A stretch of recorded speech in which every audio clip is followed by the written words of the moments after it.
Senang sekali mendengarnya, langsung berencana nanti kapan-kapan akan mengatur perjalanan kembali ke surga terpencil ini.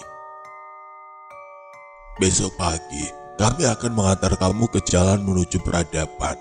Jaraknya jauh, makanya kamu harus beristirahat cukup malam ini. Paya bilang begitu. Di luar hujan turun cukup deras, suaranya terdengar jelas, menenangkan. Perbincangan kami akhirnya selesai. Aku mengantar Paya dan Imet sampai teras depan, kemudian menyaksikan mereka berjalan berpayung daun besar sampai menghilang dalam gelap di kejauhan. Masih agak tidak percaya dengan keberadaan desa ini dan penduduknya. Masa iya, desa sebagus ini belum banyak orang yang tahu. Aneh. Tapi ya sudahlah, aku tidak mau memikirkan jauh, memilih untuk merebahkan badan di atas tikar.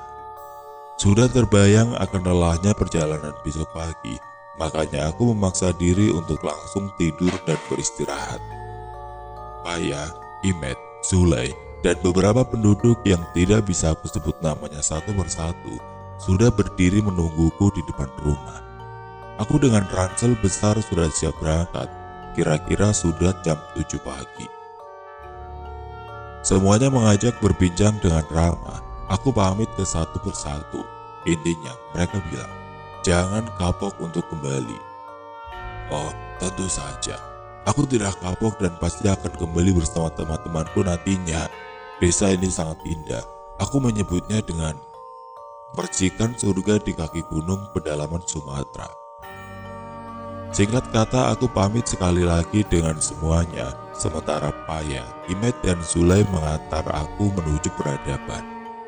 Maka mulailah kami berempat berjalan meninggalkan desa. Kami tidak lagi melewati tebing curam yang dilalui ketika datang 2 malam lalu. Ternyata hanya harus berjalan kaki ke sisi desa yang berlawanan letaknya dengan tebing curam tadi. Ada semacam gapura kecil yang sepertinya merupakan pintu masuk desa. Setelah melewati gapura, kami langsung masuk ke dalam hutan. Dari pengamatanku, kami memasuki hutan belantara di kaki gunung tinggi, lalu menyusuri jalan setapak kecil yang sepertinya berjalan mengelilingi gunung tadi. Oh ya, sambil berjalan aku memegang kertas kecil. Di kertas ini, aku mencatat rute jalan yang kami lewati. Aku membuat semacam peta sederhana agar nantinya tidak kesulitan untuk datang ke desa ini lagi. Paya sempat menanyakan perihal kertas kecil ini. Setelah mendengar jawabanku, beliau hanya mengangguk dan tersenyum. Hutan belantara yang kami sedang lewati ini sungguh sangat berbeda cuacanya. Udara di desa tadi jauh lebih sejuk. Aneh, padahal belum begitu lama kami berjalan. Terlihat banyak semak belukar dan alang-alang yang sering kali Paya harus menebasnya dengan parang untuk membuka jalan. Benar kata Paya tadi malam. Perjalanan ini cukup melelahkan. Jalan setapak konturnya naik turun. Di beberapa tempat agak licin karena permukaannya miring. Namun walaupun begitu, Paya, Imet, dan Zulay berjalan cukup cepat. Walaupun langkah mereka lebih kecil, namun gerakannya lincah. Sesekali aku harus berlari kecil untuk mengimbangi. Dan juga mereka terlihat sudah hafal jalan. Sepertinya sering melewati jalur ini. Tidak ada sedikit pun kelihatan ragu dalam melangkah, tapi walaupun begitu sepanjang perjalanan, kami masih sesekali berbincang. Jam tangan masih mati, jarumnya belum bergerak, tapi menurut perkiraanku kami sudah berjalan lebih dari 3 jam dengan kecepatan konstan. Beberapa kali Paya menawarkan untuk beristirahat, tetapi aku menolaknya karena belum terlalu capek. Kondisi jalan masih sama. Jalan setapak kecil dengan kontur naik turun, sesekali menembus semak belukar tinggi. Masih aneh dengan kondisi pergelangan kaki kanan yang sekarang sudah tidak terasa sakit sama sekali. Padahal 2 malam sebelumnya nyaris tidak bisa melangkah. Dan menurutku, cederanya cukup parah karena membengkak besar. Tetapi ajaibnya, hanya beberapa jam kemudian, langsung sembuh total setelah Paya membalutnya dengan ramuan dedaunan. Sekarang, aku sudah bisa bergerak tanpa rasa sakit sedikit pun. Matahari makin meninggi, mendekat ke atas kepala, keringat bercucuran deras membasahi pakaian. Paya, Imet, dan Zulay berjalan dengan kecepatan konstan sementara aku mulai sering tertinggal. Gila, memang stamina mereka sama sekali tidak ada tanda-tanda kelelahan.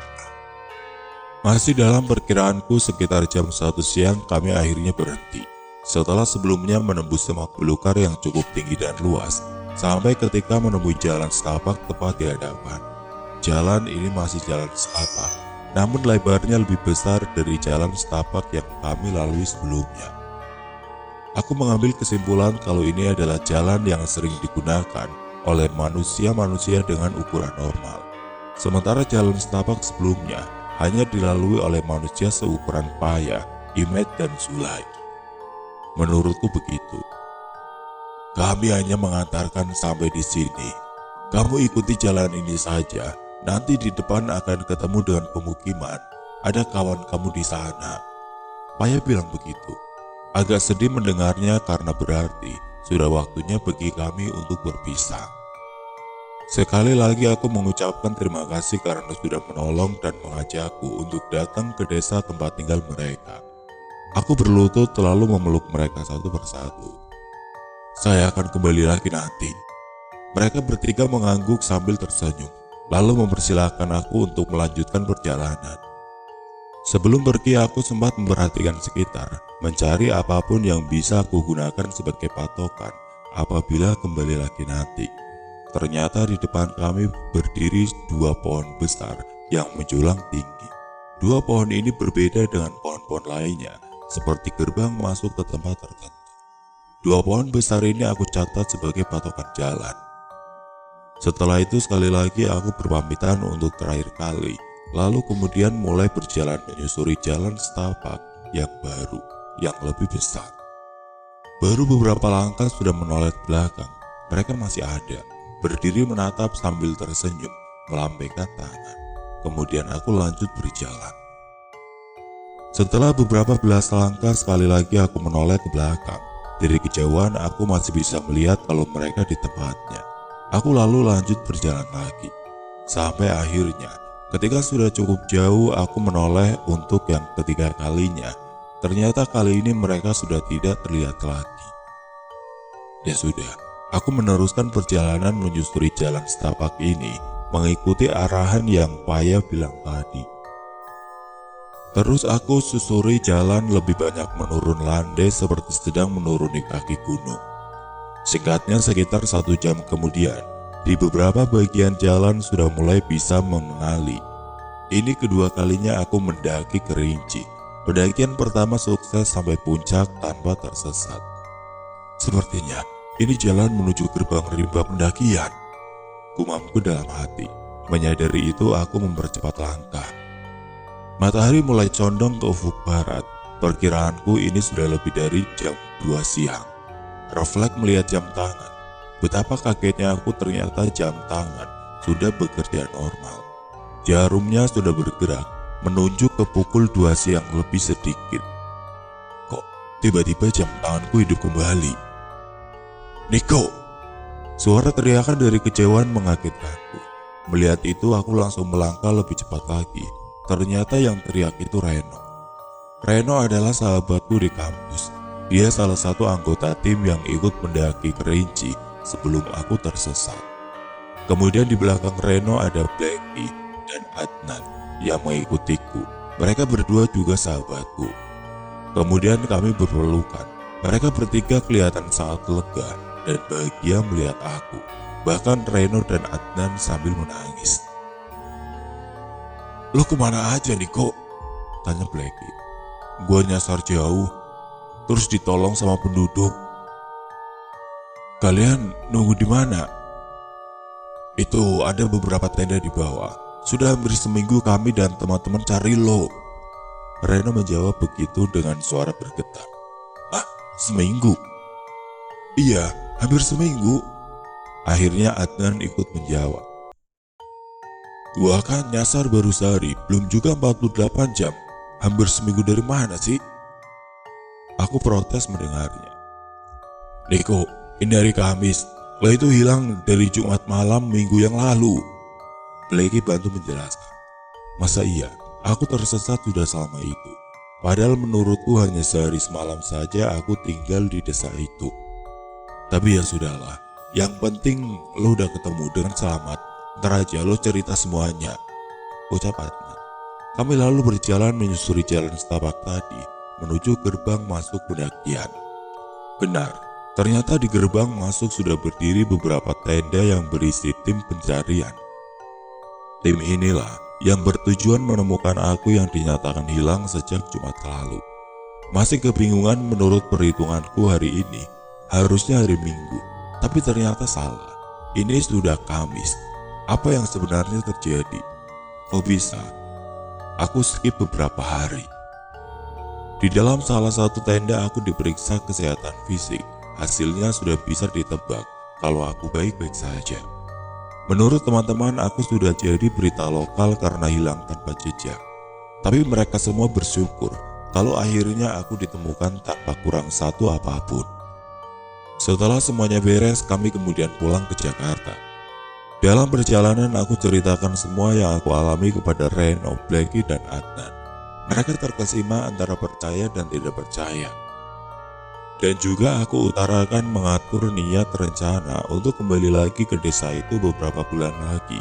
Karena penasaran, mereka semua langsung ingin ikut juga. Waktu terus berjalan, seiring dengan niat ingin kembali lagi ke desa itu, tidak sabar aku menyusun rencananya. Dan singkatnya, beberapa bulan kemudian akhirnya kami berempat benar-benar datang lagi ke Kerinci dengan niat ingin mendatangi desa indah itu. Catatan di atas kertas kecil berisi rute jalan masih ada, dengan jelas menunjukkan kemana jalan yang harus ditempuh. Aku membuat peta ini cukup baik dan sangat mudah untuk dibaca dan diikuti. Seharusnya kami tidak akan menemui kesulitan berarti untuk menemukan desa itu. Tapi nyatanya tidak. Pada prakteknya aku dan teman-teman tidak menemukannya, apalagi penduduknya. Kami hanya menemukan hutan-hutan belantara lagi. Desa itu seperti menghilang. Padahal aku yakin dengan jalan yang sudah kami tempuh, dan aku yakin dengan keakuratan peta kecil yang aku buat sendiri. Kami gagal menemukan desa itu. Menyerah? Tentu tidak. Aku yang masih penasaran beberapa bulan kemudian datang lagi untuk mencoba mencari sekali lagi. Dan sudah bisa ditebak, hasilnya nihil. Desa itu tidak ditemukan juga. Desa indah di tengah belantara itu ternyata tidak aku temukan lagi keberadaannya. Kenapa tiba-tiba menghilang? Masih sangat berharap untuk menemukannya suatu saat nanti.